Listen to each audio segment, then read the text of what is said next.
Hi, my name is Lance Sanders. I'm a special education classroom assistant in Chicago, Illinois.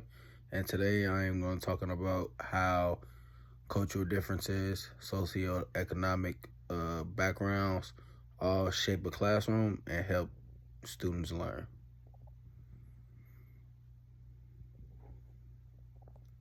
First, I'd like to speak on students with language development areas and how their language motivates them on how to learn.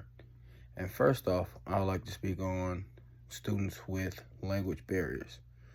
In Chicago, we have multiple French and Venezuelan students, and their issue is understanding the English language currently. We have some who aren't afraid to give English a try. They obviously don't know it, but they are very persistent on understanding how to communicate with others in class. Secondly, I can touch on the students who may have just had unfortunate incidents or family circumstances where education may have not been pushed for them. They were expected to do the best in school, so they might have gotten to a point or a benchmark area where they've been in school and they are originally English language speakers, but they weren't focused on applying themselves in school. So now we have those students who are just in a sense of trying to catch up and find a crack to get to the next level, and without being too exposed to the fact that they are lacking in linguistics.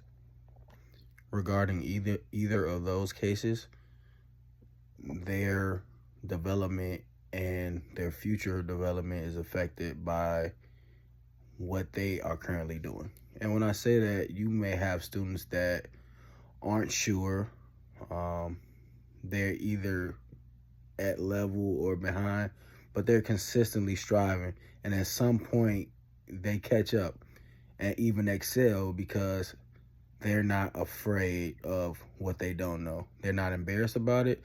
They understand the fact that, hey, I have to learn as a student, and I have teachers and staff to support me. Meanwhile, those students that are scared of the language barrier, or the students that weren't fortunate enough to be pushed and be held to a standard of higher aspirations in school, they're affected because they don't want to try.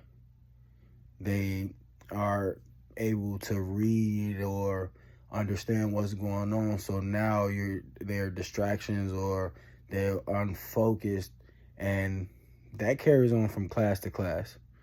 They're not able to follow a process, and regardless of what field you're in or what class you're in, there's a process to understanding and learning the curriculum in each class. The culture of students are very important, especially students at early ages and early grade levels. It is their foundation and the beginning of how they learn. If you are a teacher or a parent who isn't very informative or just hands-on with teaching the proper steps and how to learn and what learning looks like, and being very transparent and patient, it carries on with students down the line. They seem unmotivated, or the students that are motivated, they may have had great experiences of learning and understanding, hey, I can fail, I can keep trying, I can fail, and I can keep trying. Where there are some students that may have been ridiculed because the teacher may have not had control of the class, or they have met a teacher who gets upset.